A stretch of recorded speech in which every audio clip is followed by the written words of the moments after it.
क्या व्यू है इस समय निफ्टी बैंक निफ्टी पर? No ifs and buts, buy या sell? Anuj, if and but तो कभी यूज किया ही नहीं।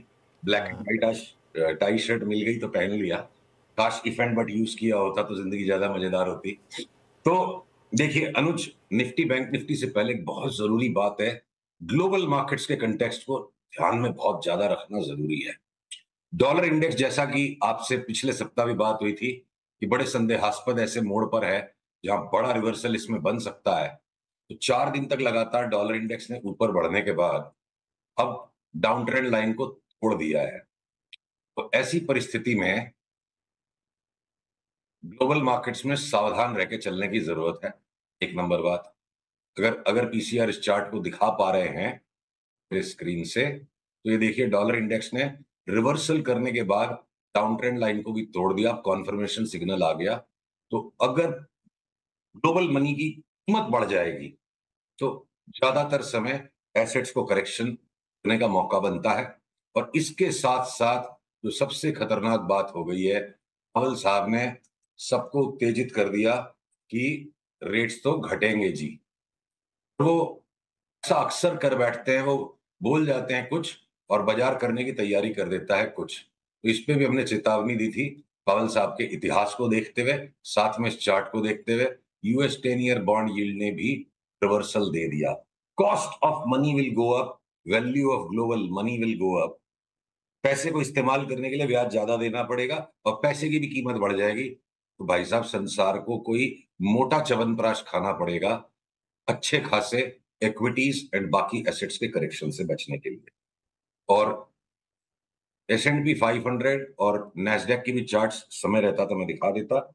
नैस्डैक ने एक माइनर रिबाउंड किया है, बड़ा छद्मी स्ट्रक्चर है। तो हमने जो लगातार 10 12 15 दिन से अपने क्लाइंट्स के साथ और टीवी चैनल्स पे मोटी सावधानी बरतने की जो सलाह दी है, हम उसी पे हैं। जो स्टॉक्स में एक्सट्रीम आउट परफॉर्मेंस या कोई बड़ा रिवर्सल पैटर्न बन गया सब्सटेंशियल करेक्शन के बाद, हम पैसे उस तरफ डालते जा रहे हैं। और जहां जहां उत्तेजना है, उत्तेजक खबरें आ रही है, ले लो का माहौल बन रहा है, वहां से हम पैसे उठाते जा रहे हैं। तो कहां पर इस समय पैसे डाले जाएं और कहां से पैसे उठाए जाएं फिर सुशील जी? अच्छा, मैं आपके ब्लैक एंड व्हाइट क्वेश्चन का आंसर देना भूल गया, मुझे माफ करेंगे। कृपया पीसीआर एक बार और निफ्टी की और बैंक निफ्टी की चार्ट दिखाने का अवसर दें। देखिए, बैंक निफ्टी पे हमारी स्पष्ट सलाह हमारे निवेशकों को हमने पिछले सप्ताह मंगल बुधवार को दे दी थी, शुक्रवार को रीएम्फसाइज किया। ये जो बैंक निफ्टी का जो पहला करेक्शन आया था, ये एक लेग करेक्शन का था। और उसके बाद ये जो रीबाउंड बना है, इसमें कि बैंक निफ्टी काफी नीचे है अपने ऑल टाइम हाई से, जहां की निफ्टी ऑल टाइम हाई पे है। ये डिसोनेंस ऑफ इंडिसेस जो है, नॉन कन्फर्मेशन ऑफ इंडिसेस, ये अच्छा साइन नहीं है। और अगर ये लोअर रेड लाइन टूट जाती है, जो कि 51,500 है, तो हमने अपने सारे क्लाइंट्स को सलाह दी है 51,500 को स्टॉप लॉस बना के शॉर्ट सेल कीजिए। हो सकता है 4-1 हजार पॉइंट का फास्ट करेक्शन बन जाए। साथ में ग्लोबल मार्केट की भी अगर होली शुरू हो जाएगी तो बैंक निफ्टी कमजोर है बड़ी। निफ्टी भले ही ताकत दिखा रही है, इस ताकत के भी पीछे देखिए छद्म में न्यू हाई भले ही आ गया हो, तकरीबन ढांचा इस रैली का बैंक निफ्टी जैसा ही है। न्यू हाई आ भी गया तो क्या ये सिर्फ एक रैली है? तो अगर 25,200 के नीचे निफ्टी के फ्यूचर्स चले जाते हैं, तो हम तैयार हैं कि 23,500 तक की भी चाल आए तो उसे हमें पकड़ना है। मैं फोरकास्ट नहीं करूंगा 23,500 को, क्योंकि चलेगी बाजार की मर्जी की और हमको अपने माइंड में स्पेस बनानी है। 23,500 भी हो सकता है, तो घटना शुरू होते फट से 300-400 पॉइंट नीचे काटने की घाई नहीं करेंगे। ओके, चलिए तो अब कुछ स्टॉक्स की बात हो जाए सुशील। तो ओपन ओपन चेक आपके लिए। हाँ। शुगर में जैसे अपनी 2 बार बात हो गई थी, और last week global commodity sugar futures में बड़ा रिवर्सल और ब्रेकआउट कंफर्म हो गया। तो जो हमने अंदेशा एक लगाया था कि करीब साल भर में ग्लोबल शुगर के प्राइसेस, नॉट इंडियन शुगर के प्राइसेस, तकरीबन डबल हो जाएंगे, $35-38 तक चले जाएंगे, वो चाल शुरू हो चुकी है। और साथ में जो सोने पे सुहागा इंडियन गवर्नमेंट ने जो इथेनॉल को लेकर के पॉलिसी अभी अनाउंस करी, तो सारे शुगर के स्टॉक्स में खूंखार ब्रेकआउट आ गए। तो निफ्टी बैंक निफ्टी सारे स्टॉक्स को और सारे सेक्टर्स को चलाएगी ऐसा नहीं होता है। सब्सटैंशियल करेक्शन कंसोलिडेशन के बाद शुगर के स्टॉक्स में जो जी में आए ले लो, वो वाला पिक्चर है। बलरामपुर चीनी मुझे उसमें अपवाद लगता है, वो पहले ही भाग चुका है। अगर वो अच्छा खासा करेक्शन देगा तो लेंगे, तो जो भूले बिसरे गीत है, टोटली इग्नोर्ड स्टॉक्स, उनको हम लेंगे। पर देखिए कल जैसे जियो फाइनेंशियल में अगर एक मोटा ब्रेकआउट आ गया, तो अपनी पहले भी बात हुई थी 330-31 के ऊपर चला तो 440 की चाल शुरू हो जाएगी, वो शुरू हो चुकी है। अब एक ही दिन में इतना जो भाग गया, कूल ऑफ होगा, पुल बैक मिलेगा तो लेंगे। अगर एंजल ब्रोकिंग लगातार मजबूत बना हुआ है, टेस्टी बाइट्स मजबूत बना हुआ है, तो जगह हो किसी के पास तो हम और ऐड कर सकते हैं। पर जो स्टॉक्स बिल्कुल नीचे से घूम के चले हैं, मोटा कंसोलिडेशन देके चले हैं, तो हमेशा ही कभी भी मार्केट का करेक्शन जब आता है अनुज, ऐसा थोड़े होता है कि 2200 के 2200 स्टॉक गिर जाते हैं। 200, 300, 150 स्टॉक्स ऐसे रहते हैं जो काउंटर ट्रेंड चलते हैं, तो हम सारे काउंटर ट्रेंड अप मूव्स में घुस रहे हैं। और देखिए बैंक निफ्टी में भी ना खतरे की घंटी जो है, एचडीएफसी और आईसीआईसी की चार्ट पे मौका लगा तो मैं आपको दिखाऊंगा।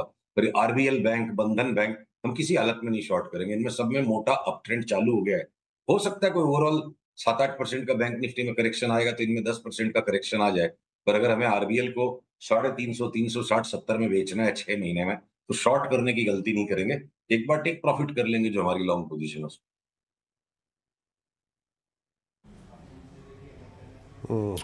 सुशील जी, फार्मा में आप क्या कर रहे हैं? कुछ काउंटर्स जो बहुत चल चुके हैं जहां पे आप ऑफलोडिंग कर रहे हैं, कहीं कुछ एग्जिट, कुछ शॉर्ट के विकल्प, फार्मा में आपका टेक? थोड़ा सा ना ये हमें जिसे कहते हैं ना असमंजस सा बना रखा है फार्मा के स्टॉक्स में। देखिए छोटे वाले फार्मा स्टॉक्स जो हैं, कहीं पर भी हमें उसमें टेक प्रॉफिट करने की इच्छा नहीं है, क्योंकि वो छोटे वाले फार्मा स्टॉक्स में आप उस तरह की लिक्विड ट्रेडिंग करने की गलती अगर हम करें, उस तरह के जो पैटर्न्स हैं, तो फिर वो वापस री एंट्री नहीं मिलती है। देखिए, मैं आपके फार्मा के क्वेश्चन का डायरेक्ट आंसर दूं उसके पहले भारत के शेयर बाजार में एक अनहोनी घटना हो रही है। हम सब ने देखा है कि कहीं भी चीनी का शक्कर का एक दाना जमीन पे पड़ा रह जाता है, थोड़ी देर बाद आके देखो गायब। चींटियों की ताकत जो होती है ना, एक शक्कर का दाना चींटी से काफी ज्यादा बड़ा और भारी होता है, और 50 चींटियां उठ के उसको गायब कर देती है और खाली एक दाना नहीं, शक्कर की बोरी खाली हो जाती, पूरी गोदाम खाली हो जाती है। ये जो रिटेल को जो अब शेयर बाजार का स्वाद लग गया है, कोई कारण से 7-8% की निफ्टी की डिप आ गई, अगर आ भी गई, तो मुझे लगता है अगर ये 23,500 हो जाएगा तो अगला पड़ाव 27,000, 28,000 कुछ भी है, ये बाजार एक मैसिव रन में है।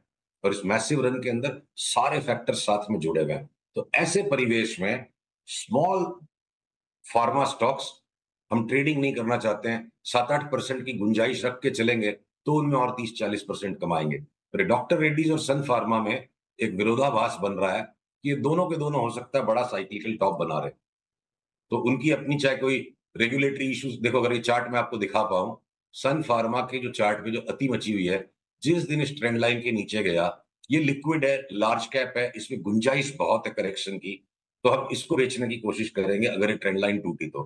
फिर शिल्पा मेडकेयर को, बायोकॉन को मैं उसको सट्टे की आइटम बना लूं जस्ट बिकॉज वो एफ एंड ओ में बायोकॉन है, तो मुझे लगता है समझदारी नहीं होगी।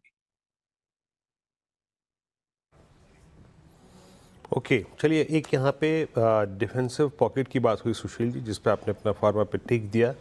एफएमसीजी पे आपके कुछ ट्रेड के व्यूज़ क्या है इस वक्त? आज आईटीसी ने अपने करियर का जो एक नया हाई क्रिएट किया 513 पे। एफएमसीजी में आपको मूव्स कहाँ कहाँ पर नजर आ रहे हैं, शॉर्ट या फिर लॉन्ग साइड में? देखिए शॉर्ट करना तो मतलब जो बंदूक की गोली चल रही है उसके सामने सीना खड़ा करना तो कोई समझदारी है। जब कोई रिवर्सल बन जाए, जो लगार्ड सेक्टर आज मार्केट को संभाले हुए है, ત્યાં शॉर्ट वॉट हम नहीं ढूंढेंगे, पहले हम एग्जिट्स लेंगे। तो आईटीसी पूरे के पूरे एफएमसीजी लार्ज स्टॉक्स में एक थोड़ा अपवाद सा बना हुआ है। इसमें देखिए अगर ये चार्ट स्क्रीन पे आ रही हो, अगर ये येलो लाइन टूटती है तो सिर्फ एक आईटीसी के अंदर में कोई शॉर्ट सेलिंग करके 515 वाला 465 में काट लेगा, तो बहुत बड़ी बहादुरी नहीं होगी, इट्स ए नॉर्मल ट्रेडिंग। वो आप इंडेक्स के जितना अगर इसमें भी डिप आ जाता है, उसके बाद देखेंगे कि आईटीसी क्या पता 400 की चाल बनाएगा कि नहीं, वो एक बार में नहीं बनाएगा। पर अभी लीवर में हमारा एग्जिट बाकी है। अभी हमारे कई ऐसे एफएमसीजी स्टॉक्स हैं जिनको हम पकड़ के बैठे हुए हैं, जब सिग्नल आएगा हम बेचेंगे। आपके साथ कई बार जिस जुबिलेंट फूड वर्क्स में बात हुई, जो हमने टारगेट्स आपस में डिस्कस करके कई बार सेट किए पिछले 1 साल में, 6 महीने में, वो मोर देन इनफ पूरे हो गए। वहां हम टेक प्रॉफिट करेंगे। शॉर्ट सेलिंग विलिंग करने के लिए पहले मुझे एक लोअर टॉप चाहिए। मुझे बहादुरी नहीं करनी है मेरे को डरपोक आदमी की तरह थोड़े-थोड़े पैसे बाज़ार से उठा दें। 2-3 F&O के स्टॉक्स जिन्होंने मोटा पैसा बना कर दिया है और अगर आपने उनको रोल ओवर किया तो बना के दिया है, भारती एयरटेल, इंडिगो, लुपिन, इनमें कोई चार्ट इस लेवल पर भी आपको ठीक-ठाक लग रहा है क्या? इंडिगो देखिए अनुज, मेरे लिए एक ये ट्रेडिंग स्टॉक है चार्ट के स्ट्रक्चर्स की वजह से। मतलब मैं इसमें वो मल्टी बैगर वाली स्टोरी चार्ट में मुझे नहीं दिख पा रही, तो वहां पे थोड़ा मेरा आपसे मतभेद है। पर ये मतभेद ही बाजार को बनाता है। अगर इंडिगो की चार्ट स्क्रीन पर है, तो जो कल का हाई था 4982, अपनी इस जोन में नीचे 4200 में बात हुई थी, 4950, 5000, सिर्फ महज वो टारगेट पूरा नहीं हुआ। अब यहाँ पे सेल सिग्नल का इंतजार है और मैं इसमें ट्रेडिंग बेट लेते हुए वापस 4200 तक की चाल को खेलूंगा। तो ये अगले 15 दिन के लिए 4200 की बात अलग है, और आपका जो long term bull market call है वो अपनी जगह पे भी ठीक हो सकता है और मेरा ट्रेडिंग कॉल भी राइट हो सकता है।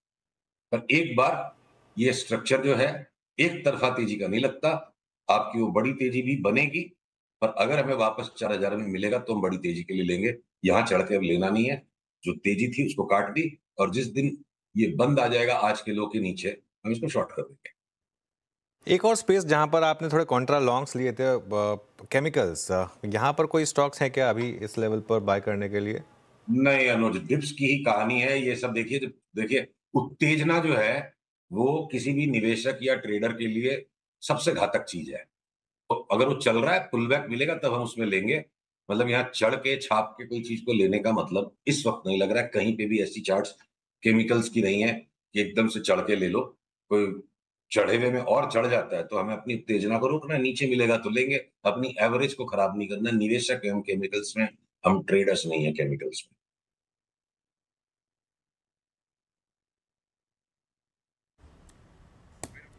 ओके, अच्छा, एक आखिरी स्टॉक जिस पर आपकी राय चाहूँगा सुशील जी, ये पिडिलाइट पर आपकी रीडिंग क्या है? 3200 पर जिस वक्त मैं आपसे बात कर रहा हूँ, ये अपने करियर हाई पे आके ट्रेड कर रहा है। एशियन पेंट्स या फिर पिडिलाइट, ये जो टेम्प्रेरी फेज़ आया है क्रूड में, ये जो सॉफ्टनेस का, उसका पूरा आई थिंक इन्होंने लुत्फ उठाया है पिछले 3-4 दिन में। कोई सीरियस आपको यहाँ पर ट्रेडिंग स्विंग नज़र आ रहा है क्या, जिसको आप कैप्चर करना चाहें? देखिए, पिडिलाइट। पिडिलाइट की चार्ट में अनुरोध करूंगा, पीसीआर कृपया दिखा दे। तो हम पिडिलाइट को 2300 में लेके 3100-3200 में निकलेंगे। हमारे गोल पूरे हो गए। यहाँ पे जो भी पैटर्न है, पिडिलाइट देखिए ट्रेडिंग का स्टॉक नहीं। बहुत सारे स्टॉक्स ऐसे हैं एफ&ओ में, जस्ट बिकॉज वो एफ&ओ में लोग उसमें ट्रेडिंग कर लेते हैं। इनमें जो चाल भी आती है उसमें बहुत नॉइज भरी होती है। देखिए कितना जिगिर जिगिर जिगिर जिगिर करके चलता है। ट्रेडिंग करने के लिए आपको चाहिए सीधी लकीर की चाल, वरना नॉइज आपके सौदे कटवा देती है। तो हम पिडिलाइट में कभी ट्रेडिंग नहीं करेंगे, एट मोस्ट स्पेकुलेशन करेंगे। वो स्पेकुलेटिव राइड हमारी कंप्लीट हो गई। लोअर टॉप बन रहा है। अब जैसे ही इस ट्रेंड लाइन को तोड़ेगा, कोई बहादुर व्यक्ति इसको जाके शॉर्ट कर दे, हम नहीं करेंगे। हमने इसको लॉन्ग करके पैसा कमाया, निकल गए। शॉर्ट करने के लिए बेटर चार्ट पैटर्न से ज्यादा स्मूथ, कम चिंता के साथ, कम एफर्ट के साथ, शांति से जहां पैसा मिलेगा वो काम करेंगे। अशांति से पैसा कमाने की कोशिश नहीं करनी। पिडिलाइट की चार्ट पे शॉर्ट करने में अशांति भी है, और निवेश करने के लिए भी क्वांटिटी रीजनेबल रखिए तो आप नॉइजी स्टॉक को राइड करेंगे। मेरे हिसाब से पिडिलाइट की चाल पूरी है। अब हम इसमें कुछ नहीं करेंगे।